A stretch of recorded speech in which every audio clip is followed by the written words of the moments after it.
Hello, Hero of Collectors here. How's it going, everybody? Hope you all are doing fantastic, and welcome on into a wave ranking video. Today we are going to be ranking the Avengers 60th Anniversary wave. Now, two things really quick before we get into the actual ranking of this wave. One, I will not be including the Black Knight and Cersei 2-pack because I did not buy it. And two, I will not be including the Avengers West Coast 5-pack, which did have the Avengers 60th logo on the packaging, but for me, it's a handful of repaints, and the only ones I would really want to rank are Mockingbird and Hank Pym, so I just felt I should just leave that pack out entirely. Today, we're going to be taking a look at all 13 of these figures and then rank them by my ranking. This isn't an overall, this is what it should be, voted by you guys or anybody else. This is how I feel about this wave of figures.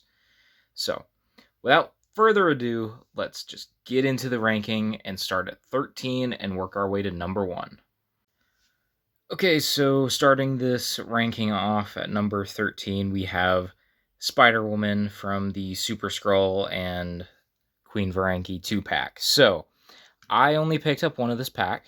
I owned the previous Spider-Woman from 2015, and I used the Queen Varanki head and swapped them out. So this is the new base figure, and it's got updated deco, but the reason it is last is because they didn't update anything on the body. The arms are still okay. I'm not going to fault those too much. They've got the bicep swivel. That gives it a nice range.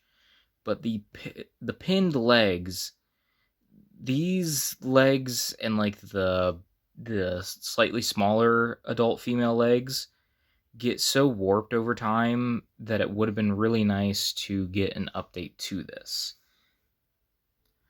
But what's a big insult to injury is we got this Spider-Woman not too long after or around the same time who had double-jointed pinless elbows but still pin legs. So they've just refused to give Spider-Woman pinless legs that aren't jelly, but they'll update the arms at a similar release. So that is why, while I do like this figure, and I'm very happy I bought this figure, she ranks at number 13.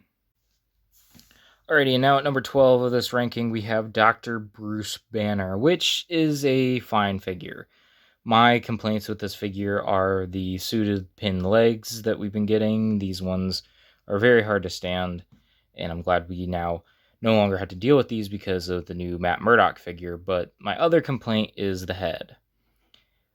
While it's nice, and I like the glasses feature, you can have them on, you can have them off, it doesn't quite fit my mental image of Bruce Banner.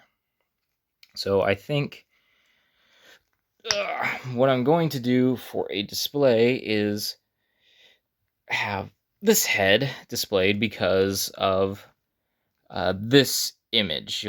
I'll try and put an image here of what I'm trying to convey, but I don't know. I think this fits Bruce Banner a bit better. This is Peter Parker head, but just this head doesn't quite hit what I was wanting from Bruce Banner figure, and the suited body, it's getting a little old at this point. That is why he ranks at number 12. And now at number 11, we have Eric Masterson Thor, which is a decent figure. It is not bad by any means. It's got some new boots and some new heads. I've got the other head here. The one wing is squished a little bit, and I have no complaints really with that. I would say the only reason this ranks low is limited head movement, but that's because of the hair, and the other Thors dealt with that, so I can't fault it too much. But also, I don't have a huge connection to this character. The only story I've read of Eric Masterson Thor is Infinity Gauntlet.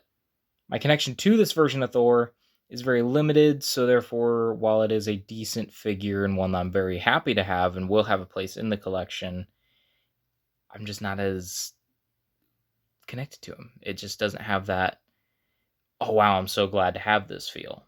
Next up, number 10, Secret Wars Doom. A very good figure. A lot of reuse from previous Iron Man figures you can see on the limbs. Very nice detailed torso. reused head, but we did get, oh, don't fall over. We did get an alternate head. Oops, an alternate head there. Ooh, that's kind of bright. You can see it there. And then mask and a hood accessory. He also came with some extra hands that I just don't have out right now, but a very nice figure. I have no real complaints, and this is a look I did want to have for the collection. It's just, I don't know. It didn't like really wow me, and I've got a handful of dooms, so like I just kind of ranked him a bit lower. Like, I don't think there's anything really wrong with this figure. It's very nice. It's very accurate to what it is supposed to be. I just don't think there was quite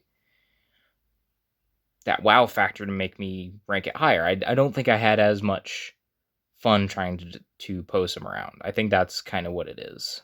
But still, very great figure. And yeah, all hail Doom. Here we have it, number 9, first appearance Grey Hulk. A very nice reuse of the Hulk mold. And he has a very, I really like this head for some reason. I've displayed him solely with this head, but he also does come with a kind of just scowling head, and of course the standard fists that we get with Hulks like this. The only reason he is ranked lower than other figures is because of the difference in the new torso, because this has been redone to be a bit smoother on the texture. It's really jarring going from the torso to the arm sculpts. So it makes it hard to display him without this. This covers it up nice and kind of adds like a nice transition.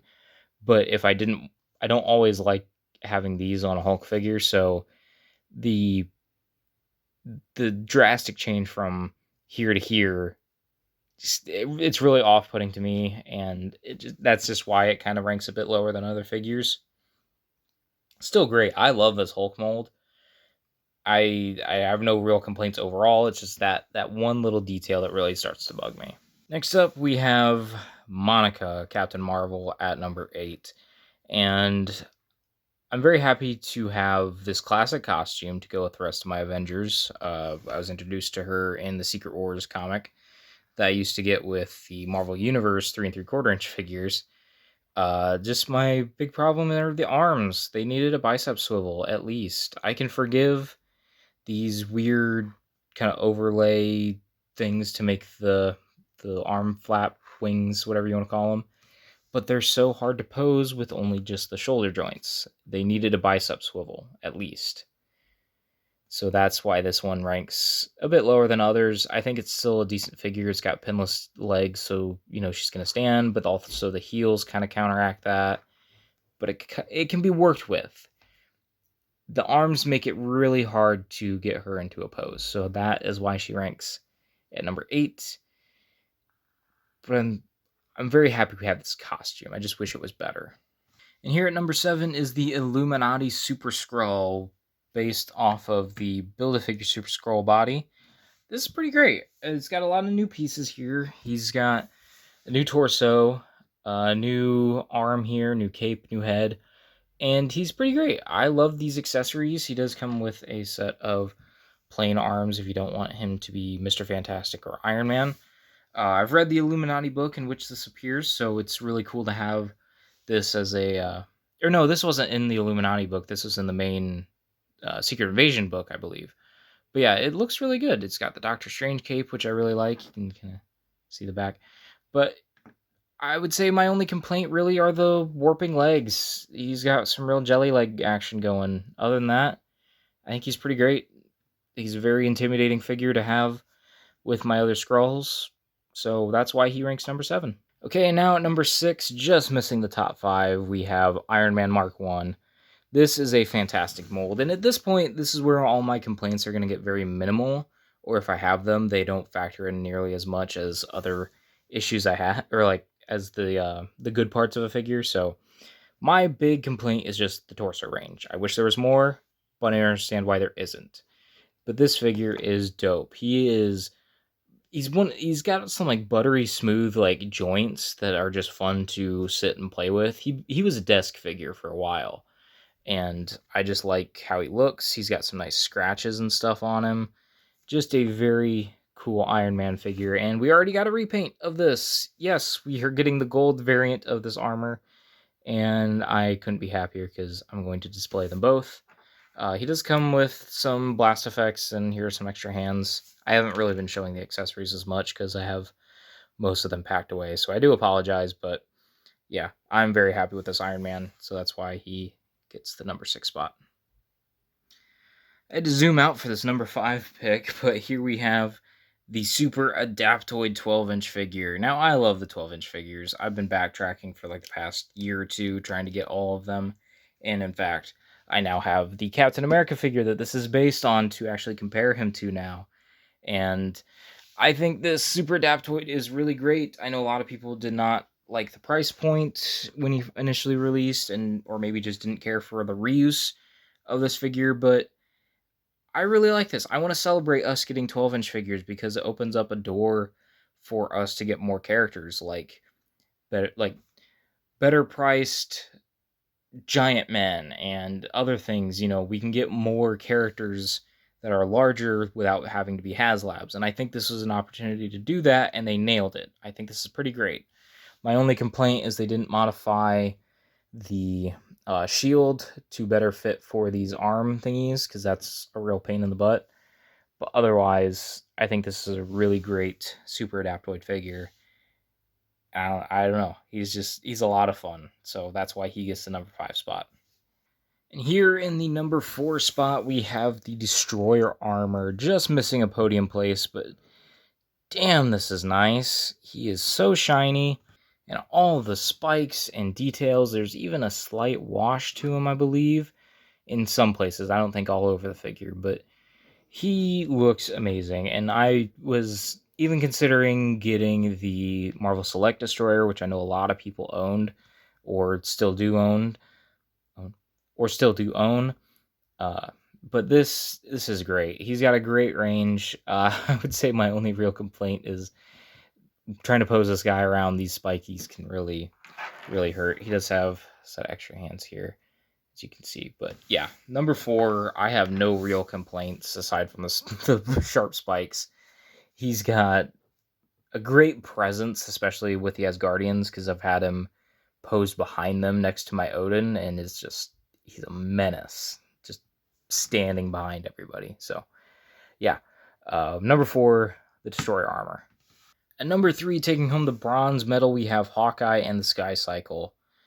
This is such a great updated Hawkeye figure with the pinless joints, added butterflies, updated head sculpt, and the soft goods, I could take them or leave them. They're nice. If I had one real complaint with this figure is to change up this quiver. This is not the bow that he came with. I don't care for the bow that he came with, but I'm not going to hold that super against him because I just gave him the Old Man Hawkeye drawn bow.